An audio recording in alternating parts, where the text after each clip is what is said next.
soy yo? ¿Quién eres tú? Yo soy del norte, él es de la costa, tú eres del sur. Somos mexicanos, somos latinos, somos jóvenes. Soy estudiante, él es futbolista, ella es cinéfila, ellos son fans de los cómics. Nosotros protegemos a la naturaleza. Soy diferente a todos. Me gusta la literatura. A ella le gusta la ciencia. A él le encanta tocar el piano. A ella le apasiona viajar. Él es simpático. Ella es muy solidaria. Yo soy fiestero y muy buen cocinero. Ellos son reservados. Son melancólicos y sentimentales. Somos únicos e irrepetibles. Nos diferenciamos y nos identificamos. Yo soy rockero, ella es skater, somos cholos, bikers, yogis, bigs. Somos gamers. Mi novio pertenece al club de ajedrez. Mi hermana al equipo de básquet. Mis amigos son de la radio comunitaria. Yo no pertenezco a ninguno. Yo busco mi propio camino. Te veo y me veo. Para saber quién soy yo, necesito observar quién eres tú. Camino contigo y forjamos juntos la identidad en el tiempo. La propia y la colectiva, la que nos hace decir, yo soy yo y tú eres tú. Se dice que somos nuestra historia personal, nuestro pasado, nuestra raíz. ¿Qué es y cómo se forma la identidad? Hoy lo vamos a descubrir. Yo soy Paula Valdés. Bienvenidos a Vida Saludable, el espacio donde ustedes y yo aprendemos juntos. ¡Comenzamos! Como una persona realmente honesta, entonces siempre busco prepararme lo mejor posible y capacitarme lo más que pueda para lograr esas metas. Entonces por eso yo me considero una persona que lucha por lo que quiere y que no dejará de serlo hasta lograrlo.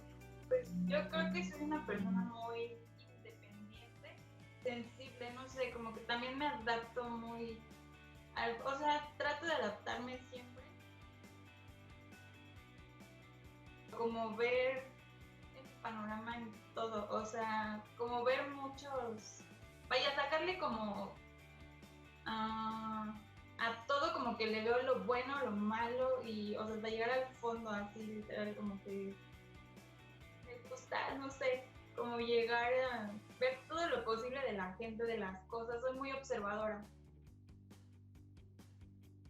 Actualmente pertenezco a un club de astronomía en la universidad en la que me encuentro. Hacemos algunas actividades, hacemos muchísima divulgación científica, entonces eso es lo que realmente me gusta y me identifico con ellos porque tenemos gustos en común. Yo creo que eso es lo más importante, y aunque no tengamos gustos en común o pensamientos y la ideología en común, pues yo creo que ante todo está el respeto y el diálogo, ¿no? Para llegar a acuerdos. No, no pertenezco a ningún grupo. Y yo he escuchado, la identidad de género es la forma en la que nosotros nos percibimos a nosotros mismos subjetivamente, o sea, sin tomar en cuenta nuestros caracteres sexuales o si somos masculinos o femeninos. Es sencillamente cómo nos percibimos a nosotros mismos. Chicas, chicos, gracias por sus comentarios. Nos encanta siempre escucharlos y saber qué opinan. El día de hoy me encuentro con Alfredo Nateras Domínguez. Él es doctor y maestro en Ciencias Antropológicas en la UAM Iztapalapa y maestro en Psicología Social por la UNAM. También es investigador de tiempo completo y experto en juventudes. Doctor, bienvenido. Gracias por la invitación, igual. Que estén bien, chicos y chicas quienes nos están viendo y escuchando. Doctor, ¿qué es la identidad y cómo se forma? Quizá ahí empezaría haciendo una precisión. Quizá convendría más hablar de las identidades, en términos de que cuando se habla de la juventud también tendremos que hablar de las juventudes en plural. ¿Qué quiere decir? Quiere decir que las juventudes son heterogéneas, múltiples, son diversas. Hay distintas formas de ser jóvenes. De igual manera, hay distintas formas de identidades juveniles. Entonces, las identidades, en este caso juveniles, son diversas y múltiples también. De tal suerte que se van formando a través del vínculo, del contacto, de la interacción, de la relación con los otros, que los otros también pueden ser parecidos y similares a uno. Por ejemplo, si a mí me gusta la música de rock, probablemente me voy a juntar con otros parecidos a mí y por lo tanto podemos construir una identidad juvenil rockera, ¿no? O, por ejemplo, si me gusta la cuestión de ser estudiante, entonces probablemente me juntaré con los otros estudiantes y formamos una identidad sobre la identidad de ser estudiantes. Entonces, en ese sentido, se va formando las identidades en los vínculos sociales, en la relación con los... Por eso decimos que las identidades son sociales. Doctor, ¿y qué es la otredad?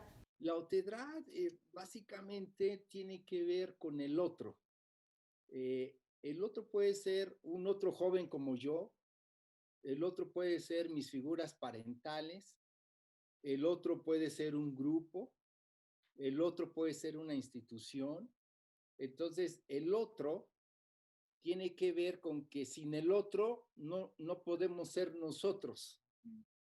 Y ahí es interesante, la otredad o el otro nos construye a nosotros de tal suerte que sin el otro no podemos ser, de tal suerte que en términos de identidades, el otro te reconoce en tu identidad y dice, allá va una periodista, mira, ese es un sociólogo, ese es un reggaetonero. Entonces, la otredad te reconoce y te regresa a tu imagen. Y se dice que la identidad se dice que es dinámica. ¿Qué significa esto? Sí, que las identidades en ese sentido son múltiples, son cambiantes. Las identidades se ven de mejor forma en los roles, ¿no? Entonces, por ejemplo, ahorita yo estoy ejerciendo una identidad, pues, de profesor, probablemente, ¿no? Pero es dinámica porque no es mi única solo rasgo identitario, no es mi único rol. Entonces, de repente de aquí salgo y probablemente voy a ver a mis hijas. Y entonces es la identidad paterna, ¿no? Cambio de rol, es dinámica, ¿no? O mañana en la mañana, ¿no? Me voy a correr porque yo soy maratonista, que además es cierto, chicos, sí soy maratonista. Entonces tengo una identidad deportiva. Entonces, a eso se refiere que las identidades son dinámicas, van cambiando, uno tiene varias referentes de roles sociales y al mismo tiempo también algunas identidades no son fijas para siempre. La identidad religiosa, yo puedo ser ahorita, digámosle, cristiano, pero al rato, por mi vivencia y mi concepción del mundo y demás, me cambio a ser otra religión budista. Recuerden a Mohammed Ali, los jóvenes en su momento, ¿no? Era cristiano y se convirtió a otra religión. Ese es el cambio identitario. Doctor, gracias. Volvemos con usted. Sí, muy amable. Veamos esto. Yo me percibo como una persona, por así decirlo, objetiva, pero obviamente este objetivismo que existe o como yo me percibo, pues no siempre es lo correcto. Entonces siempre tenemos que ver también o ser empáticos con las demás personas, porque la forma en la que nosotros nos percibimos no puede ser la misma en la que ellos nos perciben. Entonces, sí, siempre van a ocurrir problemas con esto y tenemos que ser hasta cierta manera tolerantes. Es mi forma de ver al mundo, obviamente mi forma de pensar. Todos los seres humanos en el planeta pensamos de manera diferente y yo creo que mi forma de pensar y mi forma de ser me va a abrir muchísimas puertas en la vida para, en general, para cualquier oportunidad que se pueda presentar. Yo siempre he dicho que lo que nos hace único diferentes a los demás es la forma de pensar. Esto lo podemos ver en las sociedades o en los mismos grupos colectivos. No todas las personas piensan igual y no todas las personas van a tomar las mismas decisiones. Entonces, esa es la diferencia o lo que nos termina diferenciando de las demás personas, la forma en la que percibimos nuestro entorno o en la forma en la que vivimos nuestra vida. Yo me suelo identificar más con el tipo o a los que se les denomina geek, por así decirlo, que son a los que les gusta la tecnología, a los que les gustan, por ejemplo, los puzzles, o cosas así que constantemente te están poniendo a prueba la mente o ejercicios. Y ese sí es como yo me identifico con ellos, por medio de eso. La esencia de la persona. Vaya, no siento que sea como su sexo de que es hombre o mujer, sino es más como su esencia, ¿no? Como lo que es la persona. Tiene que ver con la forma, con la percepción que tienes de ti mismo, puede ser orientación sexual, psicológica, pero depende de ti, eso es único, o sea, es único, ¿no? Ya estamos de regreso en la entrevista. Doctor, ¿cómo forjamos nuestra identidad en la juventud? Digámosle que en la juventud las identidades, y en este caso juveniles, se construyen y se van armando siempre en contraposición a lo no joven. En este caso, lo no joven son los adultos, los mundos adultos, los papás, las mamás y demás. Entonces, la identidad en ese sentido, si es en contraposición a los mundos adultos, como uno siendo joven, entonces la idea es que es bien difícil que la mayoría de los jóvenes, hombres o mujeres, tanto hombres como mujeres, se quieran parecer a sus mamis. ¡Qué horror! ¡Uf! O se quieran parecer a sus papás. No, ¿cómo creen que me va a parecer a mi papá? Entonces, la identidad juvenil se construye regularmente siendo diferente a lo que no es joven, y lo que no es joven son los mundos adultos, y enseguidita son los papás. Entonces yo construyo mi identidad juvenil con otros parecidos y similares a mí, porque si decimos que los jóvenes son heterogéneos, múltiples y diversos, entonces no hay una sola forma de ser jóvenes. Entonces yo construyo mi identidad con las juventudes, con las que se parecen a mí, en la música, en la forma de vestirse, en la estética corporal, en la cosmovisión de la vida. Entonces a partir de ahí se va haciendo alguna forma de identidad juvenil junto con o en relación a otras formas identitarias juveniles diferentes. ¿Y cómo la construimos a diferencia de la infancia? Lo que sucede es que en la infancia, por ejemplo, en la infancia todavía es un proceso en donde, inclusive cognitivo, en donde en la infancia todavía ahí no alcanza uno para tener una conciencia de sí. Un niño de 5 años, 6 años, difícilmente todavía tiene una conciencia de sí como ya la podría tener un adolescente o un joven. Por ejemplo, uno vea identidades juveniles o culturas juveniles como reggaetoneros o medios punks o mis reyes o hipsters, ¿sí? Pero yo nunca he visto una identidad juvenil agrupada, chavitos de 5 años, patinetos, ¿no? Sí, o acá rockeros de a los 7 años, ¿no? Acá con sus estéticas. En todo caso, son los papás quienes los visten de esa manera, pero todavía para marcar una diferencia identitaria de niño no alcanza, porque los niños apenas se están construyendo. En cambio, los adolescentes ya están más construidos y por lo tanto ya se pueden diferenciar. Los niños apenas se pueden formar. Lo único que les alcanza es reconocerlos como niños. ¿Y la identidad cómo nos favorece o cómo nos afecta? ¿Es necesaria para construir nuestra salud física y mental? Sí, yo creo que es clave en ese sentido. La identidad o las identidades tienen que ver con el reconocimiento, tiene que ver con un lugar social en el mundo. Entonces, en ese sentido, ayuda a la autoestima, ayuda, ¿no?, a la confianza. Es decir, al menos soy algo, ¿sí? Al menos soy periodista, al menos soy rockero, al menos soy estudiante. Entonces ayuda como un grupo de referencia, como un grupo de pertenencia.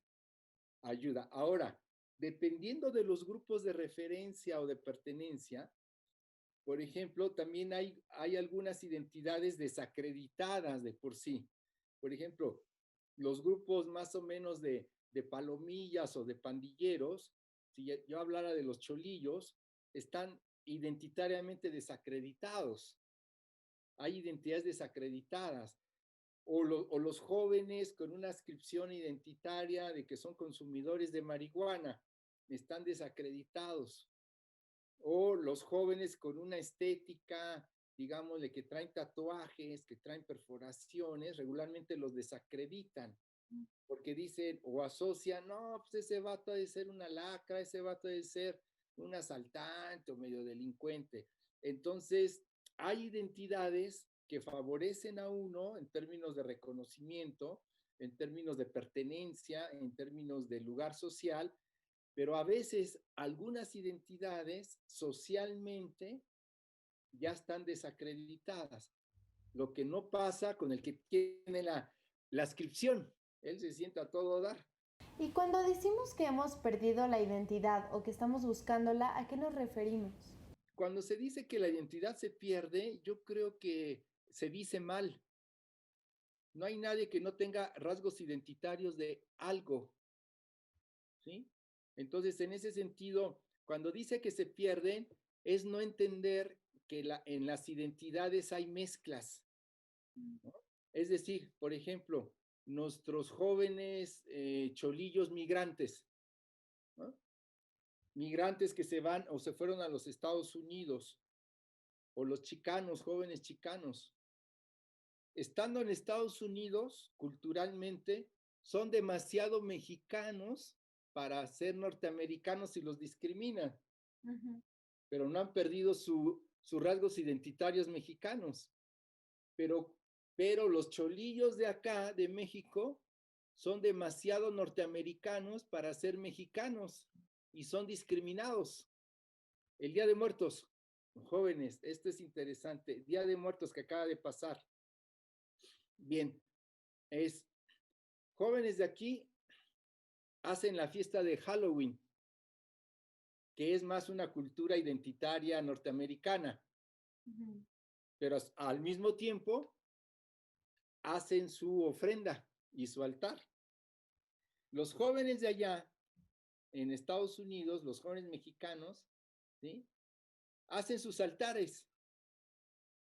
Y entonces, ¿perdieron identidad? Claro que no.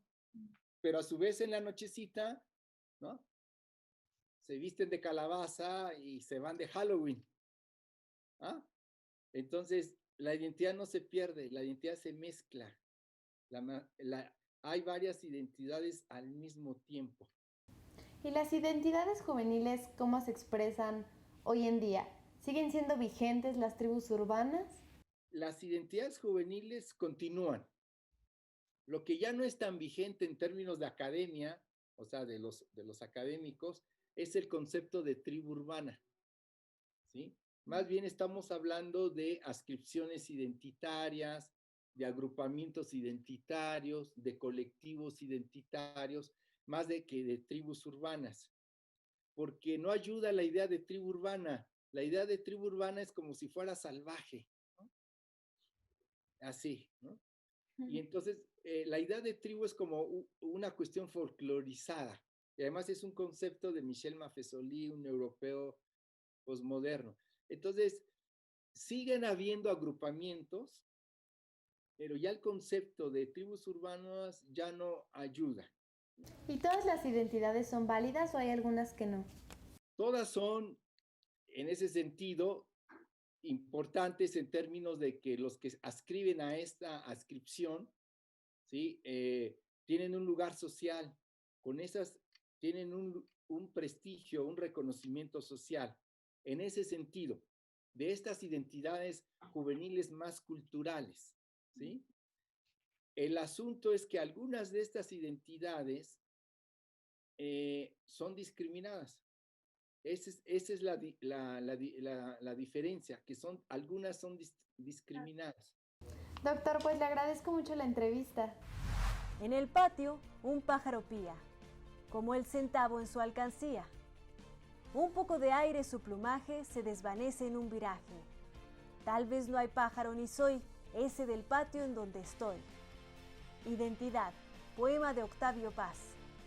Parte inherente de lo que es nuestra identidad en general es la identidad de género. Esta se refiere a cómo te identificas en tu interior y cómo lo reflejas en tu forma de vestir, en tu comportamiento y tu apariencia personal. Independientemente del sexo con el que naciste y de la preferencia sexual que tengas, te puedes identificar con ser hombre o con ser mujer. O incluso puedes no identificarte con ninguno de los dos y expresarte como una persona no binaria. ¿Qué es este concepto? Vamos a ver. Nos encontramos con la doctora Lucía Sicha. Ella es investigadora del Centro de Investigaciones y Estudios de Género de la UNAM. Hola Lucía, ¿cómo estás? ¿Cómo te va? ¿Todo bien? Qué bueno. Lucía, cuéntanos, ¿cómo podemos definir la identidad de género? ¿Qué es? Bueno, es una pregunta súper difícil, pero lo que sí es importante precisar es que cuando hablamos de identidad de género, no hablamos de roles de género, ni de conductas de género, ni de expresiones de género. ¿Por qué? Porque la identidad tiene que ver con el deseo, una subjetividad de quién yo quiero ser, y que está atravesada, entre otros aspectos en esta sociedad, por el género. Entonces, cuando hablamos de identidad, hablamos de cómo una persona se siente, independientemente de qué le gusta hacer, independientemente de cómo se quiere vestir, cómo quiere de alguna manera expresarse, hay una identidad que tiene que ver con el deseo de quién quiere ser y cómo quieren que las personas la reconozcan, ¿no? ¿Y qué es una persona no binaria? Bueno, dentro de las identidades de género que hoy podemos conocer, porque hay condiciones de posibilidad para expresarnos relativos a esta identidad, las personas no binarias no se identifican ni con lo que llamamos mujer o varón, ¿no? Son personas que no se identifican con las categorías de mujer y de varón. Entonces se dicen no binarias porque no estarían reconociéndose dentro del sistema binario, que sería esto mujer-varón. ¿Y cómo se construye la identidad de alguien no binario? ¿Se nace siendo no binario? Esa pregunta es muy buena. ¿Por qué? Porque siempre tenemos en el imaginario, tenemos la idea de que las identidades que se construyen son las identidades que no son cis. Quiere decir, las personas cis somos las personas que nos continuamos identificando con el género que nos imponen al nacer. Y digo imponen porque no hay una genitalidad que prediga un género. A mí me leyeron vagina y me dijeron mujer. Yo me sigo identificando mujer, pero eso no quiere decir que nací mujer. Yo nací con vagina. Y cuando me dicen que soy mujer, todos los días construyo esa identidad, porque no se nace cis tampoco. No se nace ni cis, ni trans, ni no binaria, ni trans no binaria. Lo que tiene la identidad de género es que todos los días la repetimos. Hay personas que se cuestionan la identidad que se les impone al nacer y deciden transitar hacia otra identidad. En este caso, las personas no binarias deciden transicionar hacia una identidad que no es ni de varón ni de mujer, sino no binaria. Entonces, todas las personas construimos nuestra identidad. Eso es fundamental también tenerlo presente. Nadie nace con una identidad de género natural. En una cultura en la cual estamos acostumbrados a crecer y desarrollarnos, nos imponen una identidad de género. Podemos corrernos o no, podemos cuestionarla o no, pero que la naturalicemos, es decir, que no la cuestionemos, no quiere decir que sea natural. ¿Y el género no binario no se identifica ni con ella ni con él, sino con ella? ¿Podrías hablarnos un poco de esto? Porque la RAE hace poco lo puso como parte de su diccionario, pero luego lo retiró para evitar confusiones. ¿Por qué retirarlo? ¿Por qué hubo esa confusión? Sí, lo primero que hay que decir siempre es que la RAE está representada físicamente hablando por lo que llamamos sujeto androcéntrico, que son, el sujeto androcéntrico es un tipo de varón, no es cualquier varón, es un varón cis, blanco, heterosexual, adulto, propietario, occidental. Ese conjunto, hay un conjunto de personas que conforman la RAE que encarnan ese sujeto. Entonces, lo que esté o no esté en la RAE no quiere decir que no tenga valor y sea legítimo socialmente hablando. Porque el lenguaje es dinámico y se construye, y también hace que cambie a lo largo del tiempo y sea específico de ciertos contextos históricos. La relevancia de poner un pronombre neutro es justamente parte de abrir posibilidades, condiciones de existencia posibles para las personas que, por ejemplo, no se identifican ni como varones ni como mujeres, o personas que nos podemos identificar, por ejemplo, como mujeres, pero también el pronombre neutro sentimos que de alguna manera nos identifica, porque implicaría sacarle un peso esencialista a la identidad de género, esta idea de decir nacemos con tal identidad de género. Y el lenguaje es parte de hacer mundo. Entonces es súper importante poder empezar a visibilizar otras formas de expresión identitarias posibles que no tienen que ver con el él y con el ella. Entonces, hay que recordar que son fundamentales las nuevas expresiones en términos, pero que también tienen que ir acompañadas esas expresiones o en simultáneo con acciones. Entonces, es muy importante, por ejemplo, si vos te pones a pensar en un espacio público, el baño. Está buenísima la opción del pronombre neutro. ¿Por qué? Porque una persona que no se identifica ni como varón ni como mujer, también puede sentirse cómoda esa persona yendo a ese baño. Y como sociedad, ¿qué debemos hacer para interactuar con las personas que se identifican con otros géneros, con las diferentes identidades que hay? Está buenísimo lo que preguntas. Yo siempre digo que lo más lindo que nos podemos encontrar en este momento de aprendizaje, porque es un aprendizaje para todas las personas, estamos conociendo de vuelta formas diferentes de expresarnos, incluso yo generacionalmente estoy sorprendida, soy joven, pero no tanto. Entonces también cuando iba al colegio, por ejemplo, no tenía compañeras, compañeros o compañeres que se cuestionaran esa identidad, de verdad no había. Y cuando fui docente, sí que me encontré con niñes que se lo cuestionaban, ¿no? Entonces, incluso para mí fue un aprendizaje. Y siempre digo que lo más lindo de aprender es aprender hablando con las personas y preguntando, no tener miedo de preguntar. Cuando una persona no sabe, por ejemplo, cómo quiere que otra persona sea llamada, no está mal preguntarle. Mira, te lo vuelvo a poner en el metro. A mí me enojo un montón cuando vienen violentamente y me dicen, no podés estar acá, te tenés que ir. Y diferente es cuando alguna vez me pasó que preguntaron, discúlpame, no sé qué sos. Y yo le digo, buenísimo, todo bien con que me preguntes eso, no tenés que saberlo, porque por ahí mi expresión es un poco ambigua. El punto es el prejuicio y que encima ese prejuicio después va a implicar una relación de poder. ¿Qué quiere decir? Que te puedo yo maltratar porque te asumo en tal identidad. Entonces, lo más lindo en la interacción, en este momento de aprendizaje que es en conjunto a niñas y adultos, es preguntar, es acompañar siendo familia también, poder consultar con gente que por ahí está más en el tema, y mismo en la calle, en las prácticas cotidianas, si nos encontramos con alguna situación que nos incomoda porque no sabemos cómo llamar a alguien, podemos preguntarle cómo esa persona quiere ser llamada. Viviéndolo en carne propia, a mí me encanta que me pregunten y que no me malgenericen. Digamos, es mucho más lindo también aprender en conjunto, de vuelta. Entonces no hay que tener miedo, porque las intenciones de una persona que quiere acompañar y que se preocupa y tiene empatía por la otra se notan en ese trato. Y eso es lo importante. No tenemos que nacer sabiendo. Como no nacemos con una identidad de género, tampoco nacemos sabiendo cómo preguntarnos nuestra identidad de género, ni preguntárselas a las demás personas. Lucía, pues te agradezco mucho la entrevista. Me parece que dijiste información muy valiosa.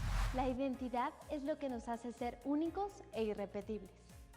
Reconocer que la identidad de los otros es tan válida como la nuestra es muy importante por la construcción de una vida saludable, pues incluye el respeto y la tolerancia hacia los demás. ¿Y tú cómo expresas tu identidad? Te invito a que reflexiones. Yo me despido, pero quédense en Jóvenes en TV porque ya viene el siguiente segmento. Saberes digitales con un tema de mucha acción. Aplicaciones para el ciclismo. Yo no me lo pierdo. Hasta la próxima.